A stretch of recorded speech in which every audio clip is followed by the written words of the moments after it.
네, 안녕하세요. 반갑습니다. 정석일 매니저입니다. 자, 오늘은 제가 이제 우크라이나 재건 관련된 종목을 좀 가지고 와봤습니다. 이번 주에 우크라이나 재건 쪽에 관련돼서 좀 긍정적인 재료가 나올 수 있는 부분이 몇 가지가 있다 보니까 지금 좀 최근에 조정이 들어왔던 종목들, 우크라이나 재건 관련주를 다시 한번 좀 본다고 하면 한 번씩 단기적인 수익이 좀 날 수 있는 가능성이 좀 크다, 이렇게 좀 보고 있는 상태고요. 그렇기 때문에 어느 정도 좀 실적도 받쳐주면서 좀 최근에 눌림을 나타내고 있는 오늘 종목을 하나 준비를 좀 해봤습니다. 그래서 어떤 종목인지는 잠시 후에 한번 확인해 보시길 바라겠고요. 제가 내 모멘텀도 좀 이따가 다시 말씀드리도록 하겠습니다. 자, 그러면은 지금 종목 리뷰 한번 일단 들어가 보도록 할 텐데, 우선은 성광밴드라는 종목 한번 보겠습니다. 제가 이 종목은 어제 이제 편입을 했었고, 어제 이제 김동호 매니저님께서는 이제 태광이라는 종목을 편입을 좀 해주셨었죠. 근데 성광밴드도 이제 같은 이제 피팅을 만드는 업체고 점유율 1등이든 서로 다투는 그런 이제 업체다라고 말씀을 해드렸는데, 오늘 태광도 좀 크게 올랐지만 성광밴드도 장중에 한 5% 이상의 상승폭을 좀 보여주면서 역시나 좋은 흐름 이어가고 있다, 이렇게 말씀드리겠습니다.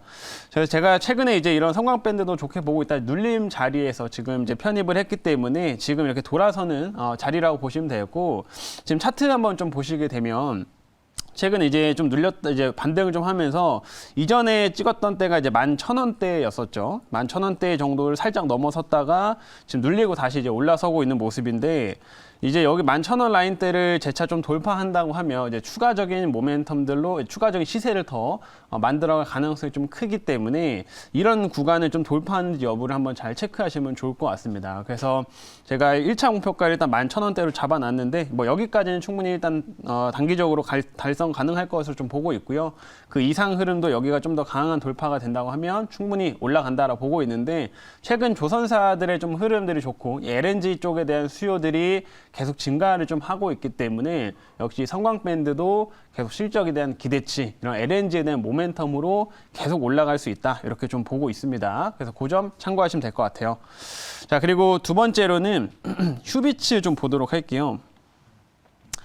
자, 휴비츠를 보시면 이 종목도 어떻게 보면은 어제 제가 이제 성광밴드를 편입했던 자리와 좀 비슷하다라고 좀 볼 수가 있는데, 최근 제가 편입하고 나서 이제 시장이 조금 안 좋아지면서 살짝 밀렸던 상태였습니다. 그렇지만 지금 얘도 다시 한번 돌아서고 있는 상황인데, 휴비츠는 이제 안과형 검사 기기들, 이런 것들을 좀 생산한다라고 이제 말씀을 해드렸어요. 그래서 이 종목이 굉장히 실적이 좀 좋고, 최근 들어서 이제 또 해외 수출이나 이런 부분이 증가하다 보니까 역시나 성장성이 좀 크게 부각될 수 있는 종목 중 하나로 말씀해드렸는데, 지금 단편적으로 딱 얘기를 해드리면 이 종목의 지금 시가총액이 한 1200, 어제 기준으로 한 1250억대 정도가 됩니다.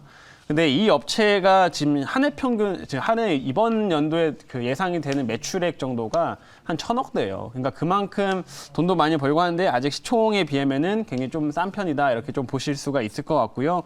충분히 이익도 마진도 충분히 남고 있는 상황이기 때문에 재차 좀 올라가면서 더 그 상승할 여력이 좀 크다, 이렇게 보시면 됩니다. 그래서 실적 좋고 지금 최근 눌림 보여줬기 때문에 다시 한번 좀 반등하는 자리들 한번 눈여겨보자, 이렇게 리뷰를 좀 도와드리도록 할게요. 그래서 오늘 이렇게 휴비츠까지 리뷰를 좀 마치도록 하고요. 저도 이제 오늘 준비한 신규 종목 편입을 좀 해보도록 하겠습니다. 우크라이나 재건 관련 테마고요.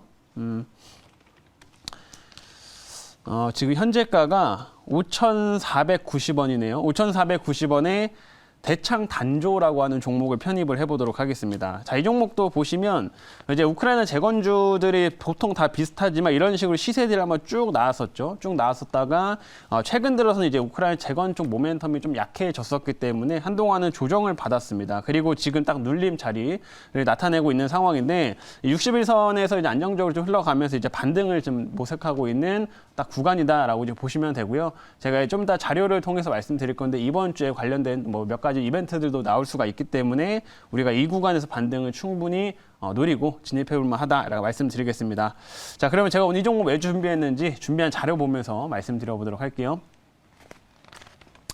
자, 오늘의 종목은 대창단조라고 하는 종목이고요. 자, 사업부를 말씀을 드리면 역시 이제 우크라이나 재건 쪽은 다 이제 건설 장비, 이제 뭐 굴삭기라든지 이런 거 관련된 업체라고 이제 보시면 되는데 이 업체도 마찬가지입니다. 이제 건설 중장비, 이제 굴삭기라든지 불도저 이런 쪽에다가 이제 하부 주행체 관련된 부품을 이제 주로 생산하는 업체라고 이제 보시면 될 것 같아요. 그래서 이런 부품들을 이제 공급을 좀 하면서 우크라이나 재건 쪽에 모멘텀이 엮여서 움직이는 종목이다라고 보시면 될 것 같고요. 이 업체가 이제 주로 이제 거래를 하는 회사는 뭐 현대건설기계, 최근에 현대건설기계 지금 흐름 좋은데 현대건설기계하고도 이제 거래를 하고 있고, 뭐 두산 인프라코어라든지 아니면 볼보 이제 건설기계 쪽이나 이런 국내와 해외 업체들하고 이제 서로 거래를 하면서 어느 정도 성장성도 지금 이어가고 있는 그런 업체다라고 말씀드려보도록 하겠습니다. 그래서 이런 부품을 생산한다라는 거 참고하시고 다음 화면 보도록 하겠습니다. 다음은 이제 우크라이나 어제 이제 관련돼 가지고 나왔던 내용 중 하나인데, 우크라이나 협상 대표가 얘기를 하기로는 지금 8월 말까지는 다시 한번 평화 협상에 복귀를 하겠다라고 지금 내용이 나와 있어요. 그래서 지금 다시 한번 또 이제 우크라이나 쪽 관련돼 가지고 이 그 평화협정 관련된 좀 기대치가 다시 살아나고 있다라고 이제 보시면 될 것 같은데, 지금 아시겠지만 러시아랑 뭐 우크라이나 관련해가지고 어느 정도 협상에 대한 제스처들이 조금씩은 나타나고 있습니다. 그래서 지금 당장은 협상은 아니더라도 이제 조금씩은 한두 달 지나고 나면 아마 협상 얘기가 더욱더 본격화될 것이다라고 생각을 좀 하고 있고요. 최근 들어서 유럽 쪽에서도 약간 우크라이나를 좀 대하는 태도가 살짝 달라지고 있는 상황인데, 지금 실제로 어느 정도 이제 유럽 연합 쪽에서 설문조사를 진행을 했더니 유럽 쪽의 국민들도 지금 우크라이나의 지원이 너무 과하다라고 지금 생각을 하고 있고, 하루빨리 우크라이나 뭐 영토를 좀 양보해서라도 이제 전쟁을 끝내야 된다라는 여론들이 점점 강해지고 있습니다. 그만큼 유럽 쪽에서도 이런 의견들이 지금 생기고 있기 때문에 아마 서방 국가들도 우크라이나 쪽을 조금 다독이면서 어느 정도 협상을 좀 하자라는 식의 제스처가 향후에 나올 가능성이 크다라고 이제 보시면 될 것 같고요. 그렇기 때문에 이런 협상 관련된 기대치들이 좀 살아나면 당연히 그 이후에는 또다시 재건 쪽의 모멘텀이 더 강해질 수밖에 없다라고 생각하시면 될 것 같습니다. 그래서 이런 부분도 참고해서 보시면 좋을 것 같고, 다음 화면 보겠습니다. 자, 그리고 이건 이번 주에 이제 또 추가로 나올 수 있는 재료 중 하나인데, 이번 주에 이제 EU 쪽에서 우크라이나 이제 그 지원 관련된 내용들이 최종 확정이 될 수가 있습니다. 뭐 이미 예전부터 얘기가 되어오던 상태지만 이제 금융 지원이 얘가 지금 되고 이번 주에 확정될 수 있다라고 보시면 되겠고, 이제 유로로 이제 90억 달러 정도, 유로 정도 된다고 하니까 우리 돈으로 하게 되면 한 12조 원 정도 된다고 해요. 그래서 이 정도의 이제 금액의 지원이 좀 지원될 수가 있기 때문에 아마 이런 소식이 나오게 되면 다시 한번 우크라이나 재건 쪽에 하나의 재료로서 작용될 거다라고 보고 있고요. 그리고 결국에는 이런 돈들이 우크라이나를 재건하기 위해서 사용이 되는 거기 때문에 당연히 이런 건설 장비들이 수혜를 많이 받을 수밖에 없다. 이 점 참고하시면 되겠습니다. 자, 그리고 이제 마지막 화면 좀 보면요. 아까도 말씀드린 대부분 건설 기계들이 최근 들어서 이제 실적 성장이 좀 잘 나오고 있는데, 이 업체도 뭐 지난해 꾸준히 어느 정도 안정적인 성장세를 이어가고 있고, 올해 1분기에도 벌써 100억대 이상의 이익을 좀 기록을 했기 때문에 아마 지난해 이익은 충분히 뛰어넘는 실적이 나오게 될 거다라고 보시면 됩니다. 그래서 이런 식의 실적 성장세가 역시 안정적으로 만들어지고 있기 때문에 이렇게 눌림목 자리에서 다시 한번 우리가 주목을 하자라고 말씀드려보도록 할게요. 자, 여기까지 말씀드리고 질문 한번 받아보겠습니다. 네, 질문을 해보도록 할게요. 최근에 이제 그 러시아 우크라이나 관련 뉴스로 이제 나온 게 좀 특별한 거는 없습니다. 특별한 거는 없고, 뭐 러시아 뭐 또 핵 공격 뭐 그런 얘기도 좀 나왔다가 또 사그라들었는데, 네.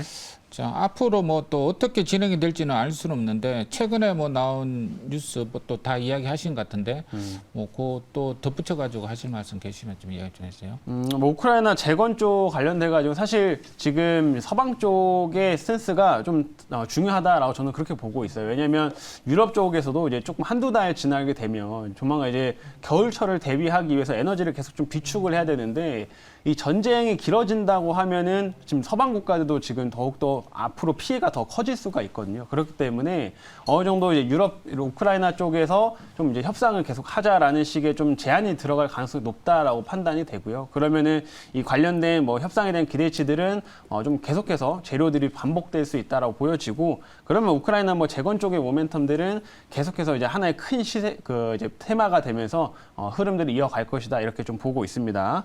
그래서 일단 오늘 대창 단조를 그래서 좀 편입을 하게 됐고 이제 가격 전략을 말씀드리면 자, 1차는 제가 5,900원 일단 잡아보도록 하겠고요. 2차는 6,400원, 그리고 손절가는 4,300원 제시하도록 하겠습니다.